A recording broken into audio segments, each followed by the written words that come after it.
Hey, bienvenue sur Conte Fécond. Alors, pour cette nouvelle compilation d'histoires courtes, on sort cette fois-ci du paranormal. C'est bon, les trucs parapsychologiques où on n'arrive pas à trouver d'explication, c'est terminé pour cette vidéo. Et aujourd'hui, nous allons parler de l'histoire de Marion et d'Antoine, puisque tous deux ont vécu des situations qui auraient pu très mal se terminer.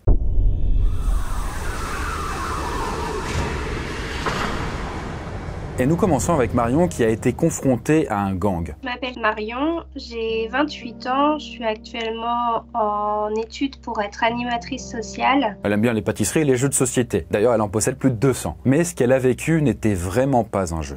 Bien, son histoire se déroule en 2016. Marion a alors 23 ans à ce moment-là. Et elle habite dans une petite ville à la campagne, vers Montargis. Et c'est à 5 minutes à pied de son travail. Donc pour elle, c'est tout bénef. Et à ce moment-là, Marion fait comme beaucoup de personnes. Elle a un petit boulot et elle est serveuse. Et sa résidence est une longère, c'est-à-dire une suite de bâtiments qui est divisée en 2-3 blocs. Je croisais vraiment jamais mon voisin. Des fois, il était sur son palier à fumer une clope et puis c'était juste bonjour, bonsoir, mais rien d'autre. Et le copain de Marion de l'époque habite loin et ne vient que pour les week-ends et les vacances. Et puis un jour, Marion raccompagne son copain à sa voiture avant de partir au travail. Il y avait mon voisin qui était là avec toute une bande de copains. Lui, ils étaient une quinzaine. Donc peut-être un peu déstabilisant de voir autant de personnes proches de chez soi. D'ailleurs, on peut le dire, ils ont tous l'air assez louches. Des attitudes bizarres, ils sont habillés un peu en mode streetwear, ils ont pas l'air très avenants quoi. J'ai trouvé ça bizarre, déjà ils nous ont suivis du regard jusqu'à ce que mon copain parte et puis ils m'ont suivi du regard quand je suis rentrée chez moi. Un peu comme des fauves affamés. Marion, elle, à ce moment-là, rentre chez elle, puis elle ressort pour aller au boulot. Et là, contre toute attente, les invités du voisin, enfin les invités, la bande de potes du voisin sont encore plus nombreux. Et du coup, j'ai tracé pour aller au travail, j'ai fait ma soirée et puis je suis rentrée vers 23h30. Et là, alors qu'il est censé y avoir personne, eh bien, elle voit 25 personnes chez le voisin. Elle doit se frayer un chemin parmi tous ces gens, pas la partie la plus agréable évidemment, mais elle réussit quand même à atteindre sa porte. Je les ai vraiment pas regardés du tout, mais j'ai senti leur regard sur moi. Il y avait au moins 4 ou 5 voitures, enfin c'était vraiment une petite ruelle. D'ailleurs, ils font beaucoup de bruit, il y a de la musique forte, ils se font bien remarquer. Le genre de choses que je détesterais en fait du coup si je rentrais chez moi. Mais bon, Marion, elle essaye de pas y faire attention, et puis elle rentre enfin chez elle, elle se met au lit avec un petit bouquin. Et puis environ 1 heure plus tard, entre minuit 30 et 1h du mat, ça frappe à sa porte. Je vais donc ouvrir et puis là il restait plus qu'une voiture avec 5 gros gaillards dedans. Juste devant chez elle, dans la rue. Là Marion leur demande qu'est-ce qu'ils veulent et l'un des types lui dit « Ce n'est pas nous, c'est des gamins qui ont fait une blague et ils sont partis en courant. » Bon, à 1h du matin, j'y croyais pas trop. J'ai refermé la porte, j'ai laissé la lumière un petit peu allumée puis j'ai éteint la lumière et ensuite je suis restée derrière la porte pour écouter au cas où. Et puis elle entend alors l'un des hommes dire « Mec, c'est chaud, elle a vu nos visages, elle a vu nos plaques, il faut faire quelque chose, on peut pas laisser ça comme ça, il faut s'occuper d'elle. » Ouf.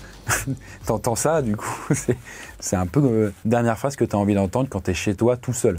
Et j'arrêtais pas de les entendre dire, il faut faire un truc, là c'est chaud. Du coup là, il y a mon sang qui a fait qu'un tour, j'ai flippé comme jamais. J'ai essayé d'appeler ma mère qui habitait pas très loin, mais elle répondait pas vu l'heure. Mon copain, pareil, il répondait pas, enfin j'étais vraiment en panique. Elle songe à appeler les flics, mais en vrai, elle a peur de représailles si elle voit que les types voient arriver des policiers. Pourrait finir, on ne sait comment, peut-être en fusillade, au pire, voilà, c'est pas. La seule chose que j'ai pu faire, c'est prendre un couteau et le cacher sous mon oreiller.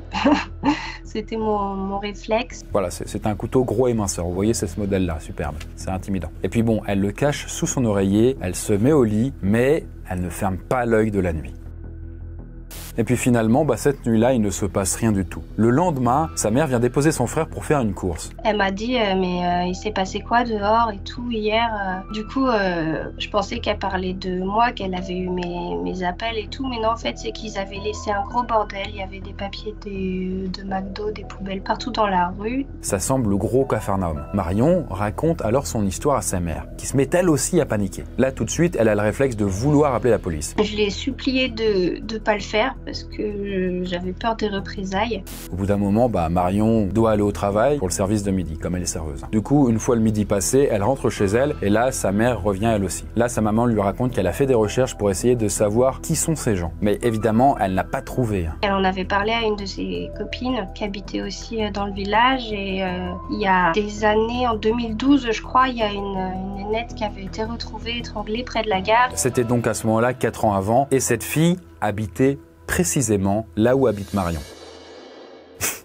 Ouf. Du coup, dans ma tête, ça s'est lié. Je me suis dit, je veux pas être la prochaine. Du coup, j'ai retrouvé un appart en 2 jours et j'ai quitté les lieux. Mais en attendant le déménagement, elle fait en sorte de ne jamais rentrer seule le soir. Je me faisais accompagner soit par ma patronne ou j'allais dormir chez une amie à l'autre bout de la ville. Suite à ça, après son déménagement, elle apprendra via un nouveau voisin qui sort avec une flic que son ancienne rue était en fait une plaque tournante de criminalité locale. Mais moi perso, après, j'ai jamais causé de problème à personne. Je voulais pas me mêler de ce qui me regardait pas. Franchement, ils pouvaient faire ce qu'ils voulaient à côté de chez moi. Je me mêlais pas de quoi que ce soit. Je voulais juste qu'on me laisse tranquille.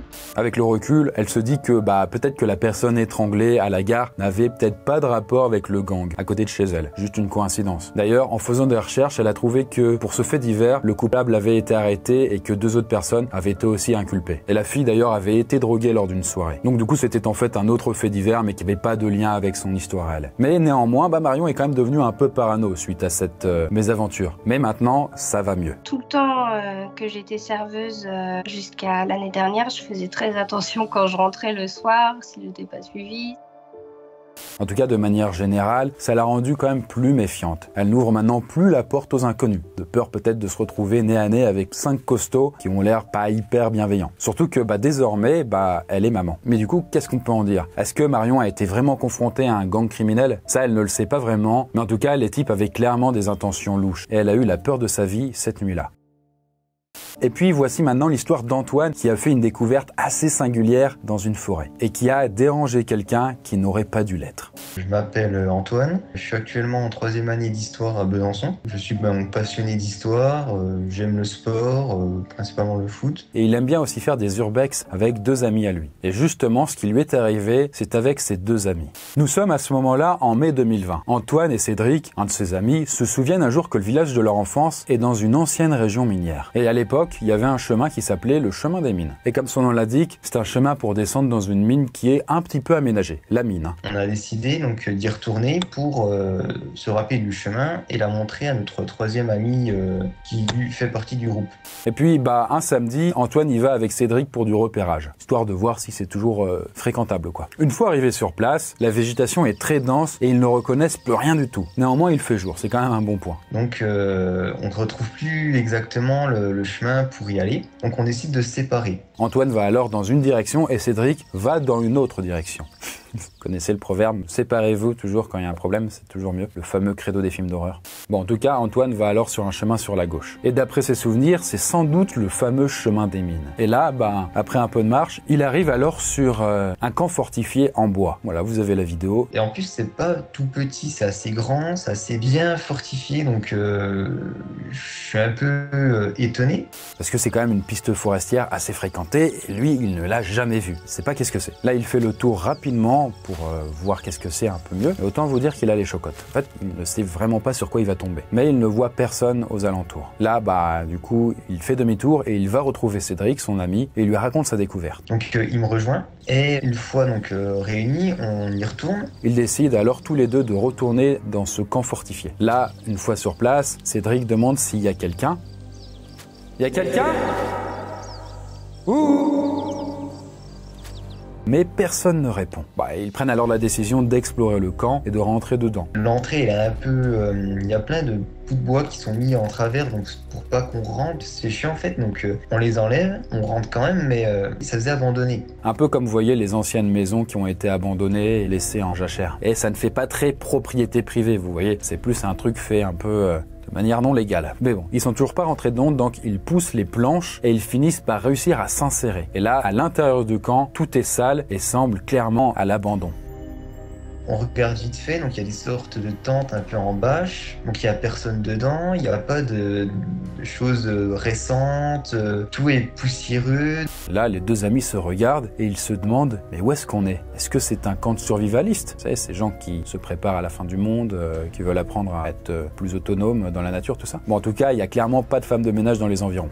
Les 2 amis se baladent dans le camp, ils explorent, ils essayent de trouver des trucs. Il reste un petit quart d'heure et puis au moment de repartir, sortir, ils remettent les bouts de bois à l'entrée. Là, du coup, ils remontent par le chemin qu'ils avaient pris et d'ailleurs, ils finissent par retrouver le chemin de la mine. Mais finalement, dans ces petites découvertes, ils sont quand même plus intrigués par ce camp fortifié que la mine en elle-même. On appelle donc notre ami, notre troisième ami, puis hier on a trouvé un truc assez fou qui pourrait t'intéresser vers chez nous. Donc peut-être une semaine après, on y retourne avec notre troisième ami. Là, ils arrivent sur place et Antoine et Cédric, les deux qui étaient déjà venus, constatent que des choses ont changé dans le camp par rapport à la dernière fois. J'ai l'impression qu'il y a un ou deux bouts de bois qui ont été bougés, mais on se dit ouais, c'est peut-être d'autres jeunes qui sont venus, qui ont bougé des choses, tout ça. Quand même un peu méfiant, Antoine refait un petit tour rapide du propriétaire. Mais de son côté, Cédric lui veut montrer l'intérieur du camp à Lucas. Il pousse alors donc les bouts de bois de l'entrée. D'ailleurs, pendant ce temps-là, Antoine va faire une petite vidéo de ce qu'il a pu avoir. Et c'est justement cette vidéo-là que vous êtes en train de mater. Donc je refais un coup le tour du camp et d'un coup j'entends un bruit de bâche. Moi je me dis ouais, c'est peut-être mes amis qui sont déjà à l'intérieur et je reviens puis je les vois encore en train de galérer à enlever les bouts de bois à l'entrée. Et soudain, l'un des deux se fige et dit qu'il a entendu un bruit. Les trois ne font alors plus aucun bruit et on entend le bruit d'une tente qui s'ouvre. Là, ils entendent quelque chose marmonner, parler, mais ils ne comprennent pas ce qui est dit.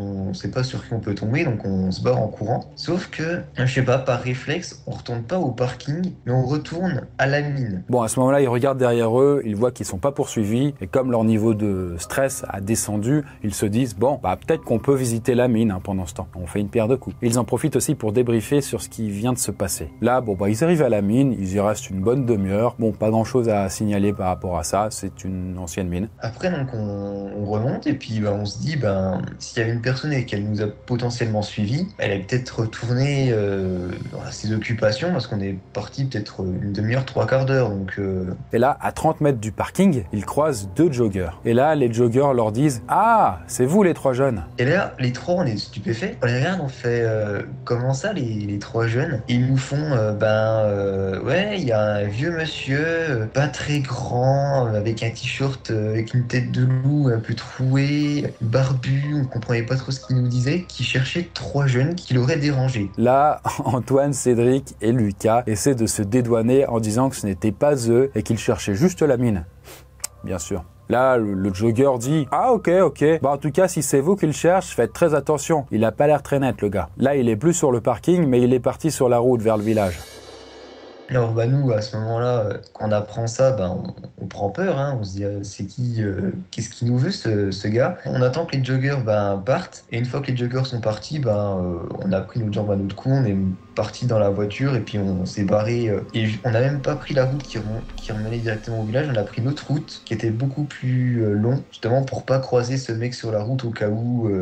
Bon, du coup, qui était ce vieil homme? Est-ce que c'était un SDF, un psychopathe? D'ailleurs, quel était ce camp étrange au milieu de sa forêt? Sa maison peut-être? En tout cas, Antoine et ses amis n'y remettront plus jamais les pieds et ils ne le sauront jamais. Ils ont été assez marqués par cette histoire et ils en reparlent de temps en temps d'ailleurs. Vous, justement, comment vous auriez réagi à leur place?